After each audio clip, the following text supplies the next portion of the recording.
Jack is a great guy. He's written a fantastic book. Everybody's talking about it. Go get it.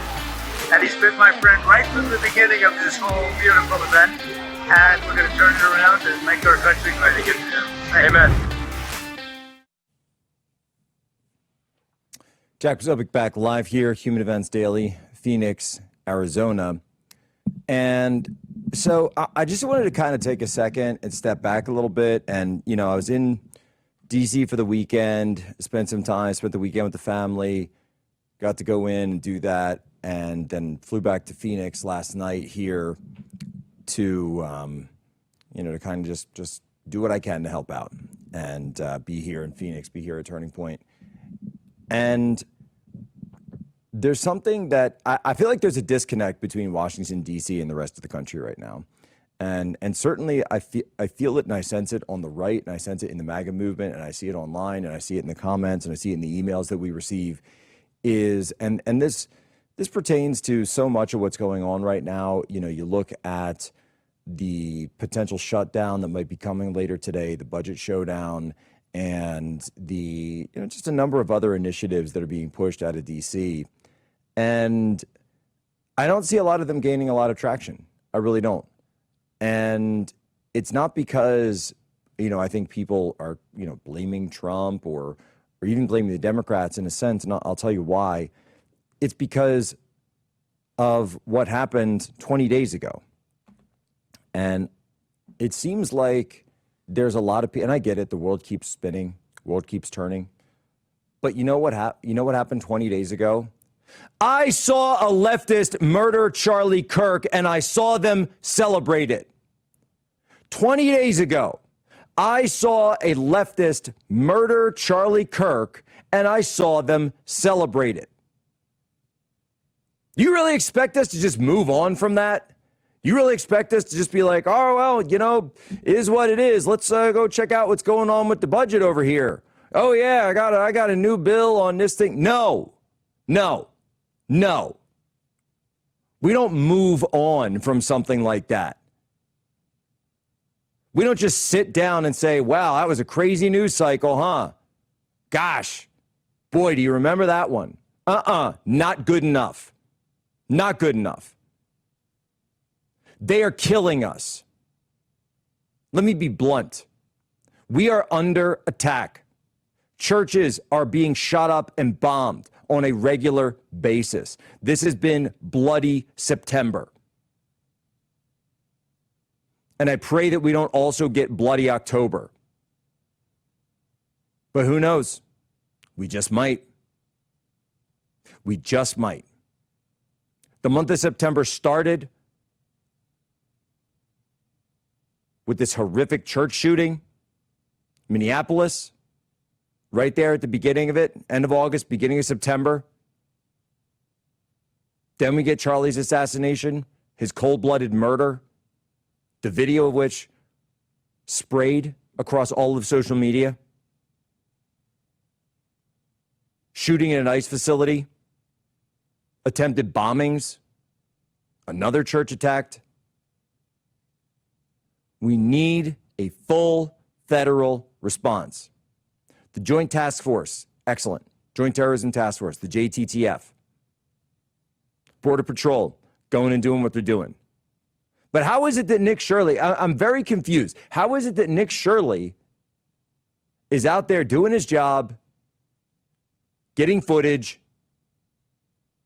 and Antifa could just walk up and accost him in the middle of the street 20 days after Charlie Kirk was murdered?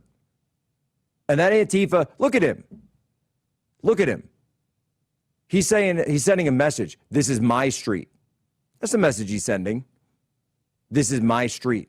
And that's Portland. This is unacceptable. This is unsat. It's unsat. We as a country, we as a nation, we as a government.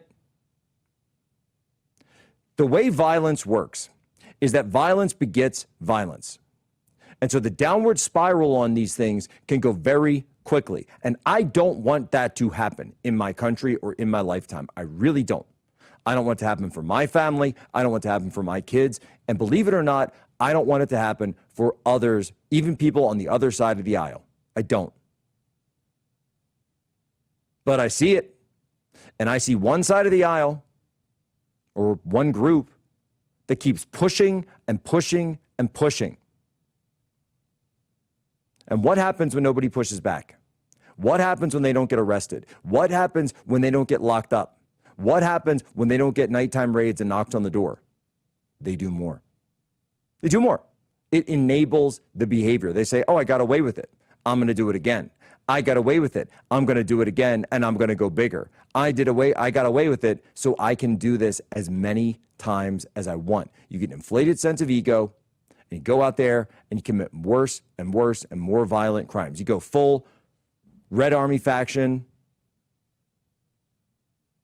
You go full Weather Underground, SDS. This has happened before in the United States of America, okay? 60s, 70s. Look it up. It's not even that long ago. And if these networks are not dealt with, if they're not dealt with, and by the way, if we're not going to do it now, what better chance are you waiting for? Really, what better chance do you think we're going to have? I don't know. I don't see one. Never going to see one. No. You got to go fast and you got to go hard. Fast and hard and clear them all up. Just sweep them up off the streets. Get them off the streets. Intimidating. Obviously intimidating, harassment. Go look at all the crimes that are committed to Nick Shurley on that camera. Go look at them all. You can see them all. Anyone can see them. Anyone can watch them. Boom, boom, boom, boom, boom. Disturbing the peace. Public intimidation. Assault, by the way, threatens him. He says, I'm going to smoke you. Okay, that is a threat of violence, a direct threat of violence. So go and look at all of this. And the guy just keeps going. He just keeps coming. That's the left right now. And Nick, great guy, great guy. He doesn't take a swing. He doesn't fight back. And he shouldn't have to. Nobody should have to be threatened like this when they walk down the street in America. And the fact that we haven't seen reprisal-style crackdowns just yet, right? It's still reactive. It's still in a reactive mode, waiting for them to get around the facility, waiting for them to come up. And then even when they do show up, it takes hours for an arrest to even happen. No. The problem is it gives them a taste for action. And when they have that taste for action, they are going to want more. They are going to feel emboldened, and they are going to continue it. President Trump said earlier today that we are facing a threat from within. And he's 100% right on that. Not just the threat of left-wing violence. You got cartels. You got the regular street violence that's going on out there. 100%. 100%. And Turning Point's going to be in Utah. Not at the same university. This is Utah State tonight. And I'm sitting there and I'm worried for my friends who are going to be on that stage. My friend Alex Clark is going to be on that stage. And you've got government officials that are going to be on that stage. And I applaud them. I do. And my brother was out there. Benny Johnson was out there at Penn State over the weekend. All right.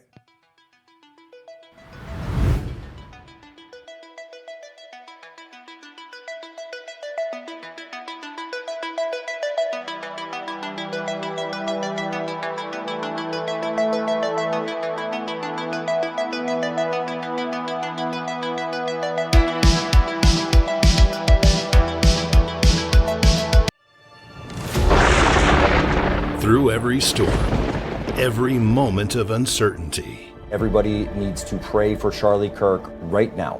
Rav has stood strong. We're not going to tolerate this stuff anymore. Turn that anger into motivation to save this nation. When we move together, there is power. The cries of this widow will echo like a battle cry.